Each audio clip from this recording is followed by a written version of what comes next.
오늘은 14번째 주제 3D 프린팅에 대해 함께 공부해 보도록 하겠습니다.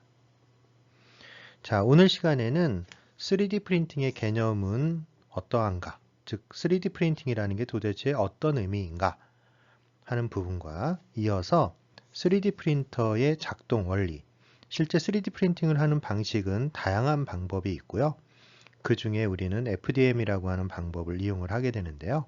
이러한 3D 프린팅의 작동 원리를 함께 살펴보도록 하겠습니다. 그리고 마지막으로 우리가 보유하고 있는 FDM 방식의 3D 프린터를 이용을 해서 모형을 출력하는 방법을 함께 공유하도록 하겠습니다. 자, 프로타입의 가장 혁신적이고 최신의 도구가 3D 프린팅이라고 했는데요. 그 3D 프린팅의 개념에 대해서 지금부터 좀 알아보도록 하겠습니다. 자, 3D 프린팅을 한마디로 표현한다고 하면 프린터를 이용을 해서 물체를 뽑아내는 기술이라고 정의할 수 있겠습니다. 자, 우리가 알고 있는 기존의 프린터라고 하는 것은 종이에 글자를 인쇄를 하는 개념이었죠.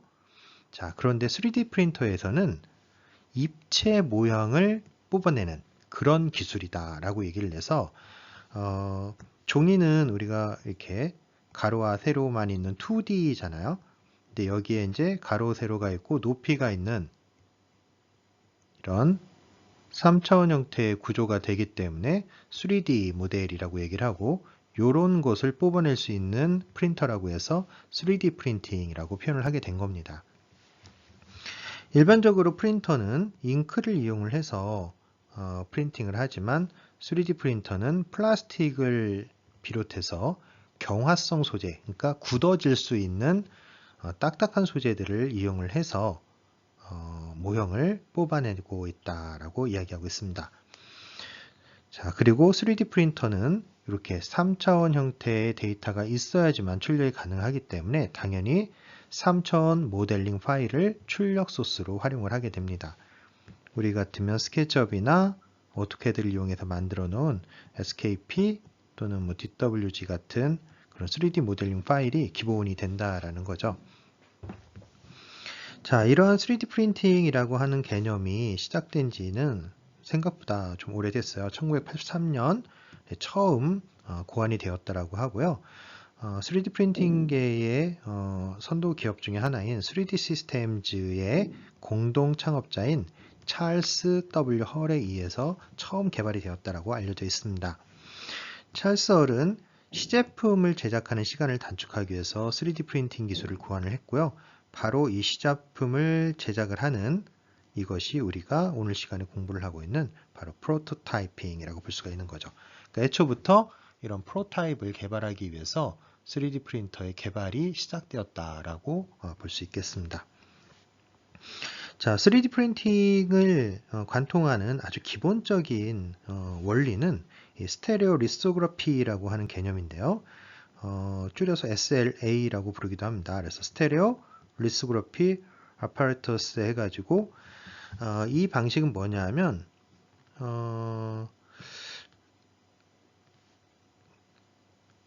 입체 모형을 여러 개의 얇은 층으로 나누는 기술이라고 얘기를 할 수가 있겠는데요. 자, 마치 이거는 지도의 등고성과도 굉장히 유사한 개념이 있어요. 그래서 예를 들어가지고 내가 이렇게 생긴 삼각부를 갖다가 하나 인쇄를 한다라고 하면 얘를 갖다 이렇게 작은 층들로 나누는 거예요. 자, 그러면 무슨 일이 생기냐면 맨 처음에는 이런 동그라미, 이런 동그라미, 이런 동그라미, 이런 동그라미 이런 식으로 마치 등고선처럼 표현이 될 수가 있죠. 그러면 이렇게 되어 있는 정보를 가지고 맨 처음에는 이렇게 생긴 얇은 판을 하나 인쇄를 하고 그 위에다가 그보다 조금 더 작은 이런 판을 또 하나 인쇄를 하고 그 다음에 그 위에다 이렇게 생긴 판을 하나 인쇄를 하고 또 작은 걸 인쇄하고 계속 이런 과정을 반복하다 보면 이걸 옆에서 또는 앞에서 보면 이렇게 생긴 삼각뿔의 형태가 인쇄가 될 수가 있다라는 거죠. 그래서 하나의 입체를 여러 개의 얇은 층으로 나누는 기술을 스테레오 리스코그래피라고 얘기를 하고, 그렇게 얇은 층으로 나누어진 것들을 프린터를 이용을 해서 그 하나하나의 평면을 계속 쌓아 올려 감으로써 입체감이 있는 물건을 완성하는 과정, 바로 이 과정이 3D 프린팅 기술의 기본 원리다라고 얘기할 수 있겠습니다. 자, 3D 프린팅에서 가장 보편적으로 많이 사용되고 있는 방법 중에 하나, 그 몇 가지를 소개를 해드릴 텐데요. 그 중에 첫 번째 이야기는 방식은 바로 광경화 적층 방식이라고 하는 방식입니다. 자, 3D 프린팅의 가장 대표적인 기술이기도 하고요. 이 기술의 기본적인 원리는 빛을 이용해서 원료를 굳힘으로써 입체 모형을 만드는 기술이다라고 얘기를 할 수 있습니다. 그래서 광경화라고 하는 말의 의미는 말 그대로 빛을 이용을 해서 경화, 딱딱하게 만들어낸다라는 거예요. 원래 재료는 얘가 가루일 수도 있고 아니면 액체일 수도 있어요. 근데 여기에다가 이 빛을 딱 쏘임으로써 가루나 액체였던 것들이 딱딱한 고체 모양으로 바뀌게 된다라는 거죠. 근데 이런 걸 굳힐 때 뭐 전체를 한꺼번에 하는 것이 아니라 아까 얘기한 것처럼 적층 방식으로 등고선처럼 얇은 평면으로 전체 입체를 쪼개고 난 다음에 그 평면 하나하나들을 계속 가루나 액체를 굳히는 방식으로 만들고 그걸 쌓아 올려서 만들기 때문에 적층이라고 얘기를 하는 거죠. 층을 계속 쌓아 올린다라는 표현입니다. 그래서 이 용어 자체에 이미 모든 말이 들어있는 거예요. 빛을 이용해서 경화를 시키는데 평면들을 쌓아 올리는 방식으로 프린팅을 한다. 뭐 이런 의미인 거죠. 자, 레이저나 자외선을 받으면 굳는 특수한 원료를 이용한다고 했는데 바로 이 부분이 이겁니다. 가루나 액체를 빛을 쏘서 한다라고 했는데 그 빛은 레이저나 자외선이 되는 거고요. 특수한 원료라고 하는 건 가루나 액체 형태가 될 수 있고 특히나 이 광경화 적층 방식에서는 액체 형태, 레진 형태의 재료를 이용을 하는 걸 기본으로 하고 있습니다.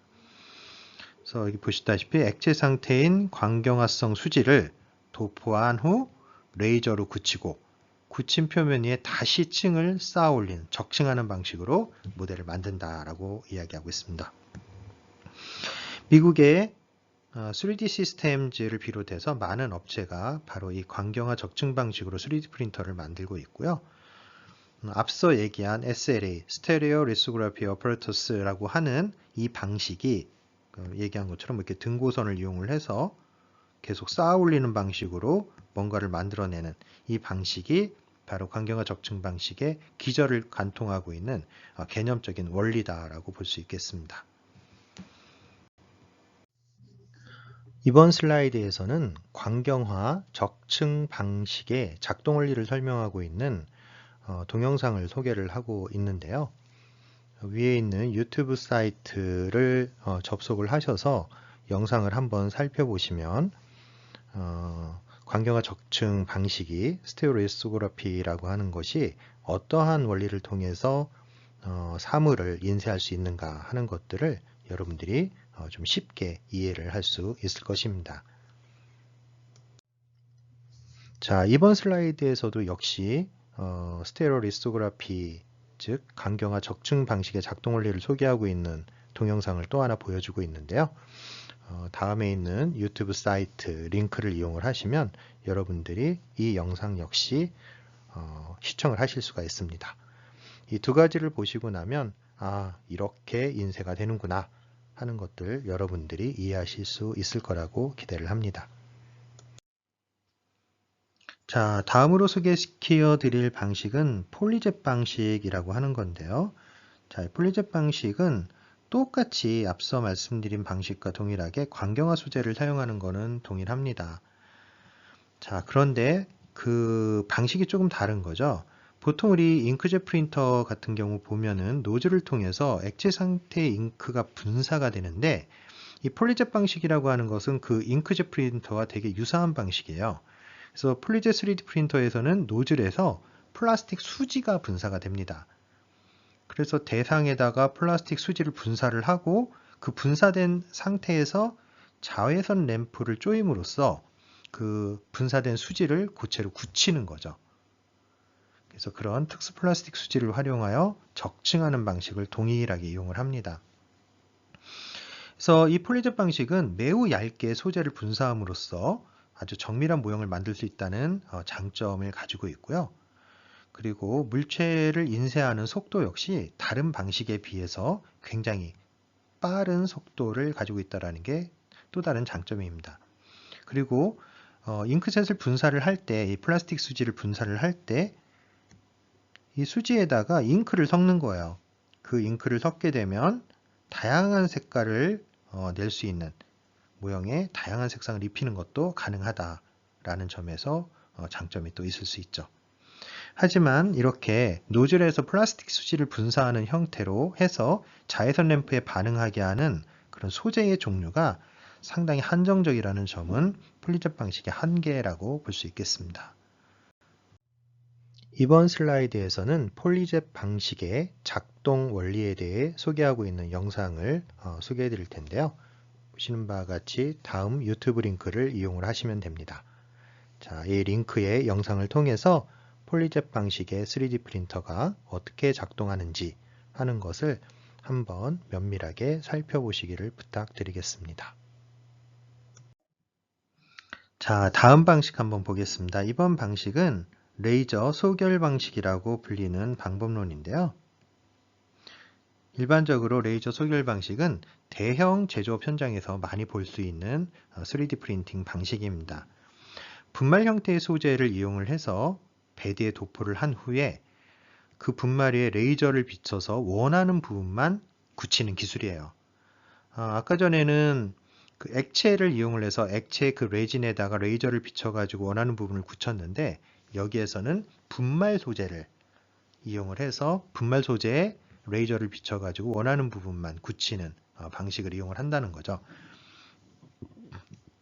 레이저에 노출된 부분만 굳어 형태가 만들어지는 원리입니다. 그래서 액체를 사용하느냐, 고체를 사용하느냐가 좀 차이가 있을 수 있는 거죠. 이 레이저 소결 방식은 선택적 레이저 소결이라고도 부르기도 한답니다.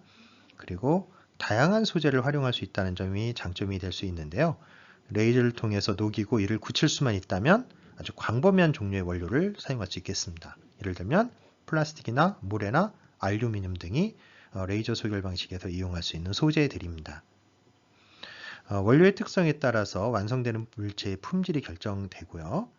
분말 형태의 원료를 사용하기 때문에 완성된 모형은 세라믹이라고 하면 불에 한번 굽는 거죠. 그런 거나 아니면 기타 방식을 이용을 해서 다듬어 가지고 완성도를 높이는 과정을 좀 거쳐야 합니다. 자, 이런 SLS 방식, 선택적 레이저 소결 방식의 3D 프린터는 가격이 상당히 비쌉니다. 따라서 가정이나 소규모 업종에서는 좀 활용하기 어렵다라는 그런 단점이 있죠. 이번 슬라이드에서는 레이저 소결 방식의 3D 프린터 작동 원리를 소개하고 있는 동영상을 보여드리고 있는데요. 바로 여기 있는 이 유튜브 링크에서 시청하실 수가 있습니다. 이 영상을 시청하시고 레이저 소결 방식이 어떠한 원리로 작동되고 있는가 하는 것들을 한 번쯤 살펴보시기를 부탁드리겠습니다. 자, 다음에 네 번째 방식은 압출 방식이라는 건데요. 압출 방식이라고 하는 것은 노즐에 열이나 압력을 가해서 원료를 뽑아내는 방식입니다. 현존하는 3D 프린팅 기술 중에 가장 저렴한 기술이고요. 이런 낮은 가격 덕분에 소규모 업체나 가정에서 널리 쓰이고 있습니다. 이거 마치 치약통에서 치약을 뽑아내는 과정처럼 이해를 하시면 되는데요. 자, Fused Deposition 모델링이라고 해서 재료를 갖다가 녹여가지고 그 녹인 것을 짜내가지고 하나씩 층을 적층해 나가는 방식이라고 볼 수 있겠습니다. 그래서 이런 FDM 방식의 3D 프린터에서는 소재를 굉장히 가는 선 형태의 고체를 이용을 해요. 왜냐하면 쉽게 녹여야 되니까. 그래서 그런 선 형태로 된 것들을 끊임없이 공급하면서 녹여가지고 용융을 시켜서 이 표면에다가 이렇게 계속 짜서 쌓아 올리는 방식을 이용을 하는 거죠. 자, 원통에 감긴 소재, 즉 그 케이블을 바꾸게 되면 모형의 색깔도 좀 달리할 수 있다는 장점이 있고요. 일반적으로 열에 녹는 플라스틱을 노즐에 가한 열로 녹여서 사출한 후에 공기 중에서 자연히 이제 식게 되니까 녹았던 플라스틱이 굳으면서 형상을 만들어내는 이런 방식을 사용을 하는 거죠. 자, 다른 방식에 비해서 연료가 상대적으로 원료의 가격이 저렴하고 3D 프린터 자체도 굉장히 좀 저렴한 편이기 때문에 보통 교육용 같은 형태로 많이 활용을 하죠. 플라스틱을 녹이고 공기 중에서 굳혀 적층하는 방식이란 점에서 상대적으로 완성된 모형의 정교성은, 정밀성은 상대적으로 좀 떨어질 수가 있겠습니다. 이번 슬라이드에서는 압출 방식의 3D 프린터 작동 원리를 소개하고 있는 영상을 보여드리고 있는데요. 아래에 있는 유튜브 링크를 보시면 되는데 바로 압출 방식, 즉 Fused Decomposition Modeling, 줄여가지고 우리가 FDM이라고 부르는데요. 우리가 사용하고 있는 설계실의 3D 프린터들도 모두 이 FDM 방식을 따르고 있어요. 그래서 특히 이 영상은 여러분들이 좀 잘 살펴보시면 설계실에서 3D 프린터를 이용을 할 때 많은 도움이 될 수 있을 것이라고 생각을 합니다. 자, 여기 보이는 이 사진은 설계실에 설치되어 있는 신도리코의 3D 프린터 DP102 모델을 보여주고 있습니다. 이 모델은 압출 방식, 즉 FDM 방식이라고도 부르죠. Fused Deposition 모델링 방법, 즉 용융 적축 모델링 방식을 이용을 해서 필라멘트를 녹여가지고 그 녹인 것을 가늘게 뽑아내서 하나의 형상을 이렇게 평면 단위로 계속 적층하면서 우리가 원하는 3D 모델을 만드는 그런 형태의 프린터입니다. 자, 이 사진에서 보여주고 있는 모델은 역시 신도리코 모델인데요. 3Dworks 2X라고 하는 모델입니다. 그래서 이 모델의 경우에는 앞에 102 모델과 달리 필라멘트를 담을 수 있는 통이 2개가 있고 노즐이 2개가 있어서 동시에는 사용하지 못하지만 이 적층 하나하나의 평면별로 다른 컬러의 필라멘트를 적용을 할 수 있는 그런 모형입니다. 똑같이 FDM 방식을 사용하는 건 동일하고요. 대신 앞의 모델과 달리 필라멘트를 넣을 수 있는 그런 통이 2개가 있다라는 점만 좀 차별점이라고 볼 수 있겠습니다. 자, 다음 유튜브 영상을 통해서 여러분들 신도리코의 3D 프린터 중에 최초 버전이죠. DP101이라는 게 가장 처음 출시됐던 프린터인데요. 현재 나와 있는 뭐 DP102나 아니면 2X 같은 것과 작동 원리는 크게 다르지 않습니다. 모두 익히 알고 있다시피 FDM 방식을 사용을 하고 있기 때문에 FDM 방식에서 요 아래쪽에 어떻게 퓨즈드가 돼가지고 조금씩 3D 프린팅 물질이 나와가지고 적층을 해나가는가 하는 과정을 이 영상을 보시면 여러분들 쉽게 이해를 할 수 있을 것 같아요. 그래서 신도리코 관련된 3D 프린터 영상 한 번쯤 시청해 보시면 FDM 방식의 이해에 도움이 될 겁니다. 그 G코드 파일을 이제 가지고 와서 USB에다가 여기다가 이렇게 꼽아가지고 출력 메뉴를 이용을 해서 인쇄를 하시면 여러분들이 원하는 3D 프린팅 프로타입을 만들어내실 수 있게 되는 것입니다.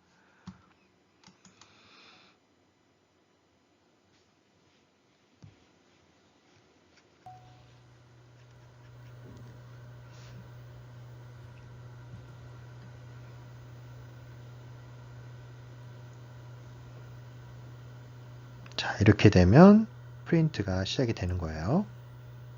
그래서 우리가 원하는 이런 형상의 교량을 갖다가 출력을 하고 그 출력을 하는데 총 4시간 21분 정도 시간이 소요된다는 것을 알 수가 있는 거죠.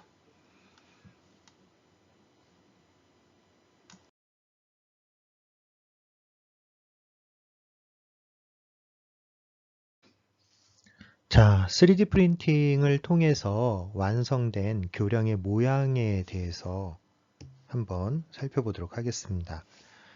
자, 실험대 앞에 전시되어 있는 이 아치교의 모습이 이렇게 나와 있고요. 지금 여기 있는 아치교는 프린팅을 수행한 후에 서포트 부분을 모두 제거한 후의 모습입니다. 깨끗하게 잘 정리가 되었죠. 자, 아래에 있는 3개의 출력물은 교량의 본체와 서포트 부분을 다른 색깔로 출력한 모습을 보여주고 있는데요. 지금 이 그림에서 파란색 부분은 교량의 서포트 부분이 되겠고요. 그리고 흰색 부분이 교량의 본체 모습이 되겠습니다. 그리고 지금 여기 있는 교량들은 서포트의 양을 최소화하기 위해서 이렇게 이 방향으로 출력을 진행한 것이 아니라 이쪽에 있는 이쪽 면을 바닥면으로 해서 이쪽 방향으로 이렇게 출력을 진행한 모습이라고 볼 수 있겠습니다. 그래서 결국 이쪽에 있는 이 면이 바닥면이 되는 거고 맨 마지막에 출력된 면이 이 면이라고 보시면 되겠습니다.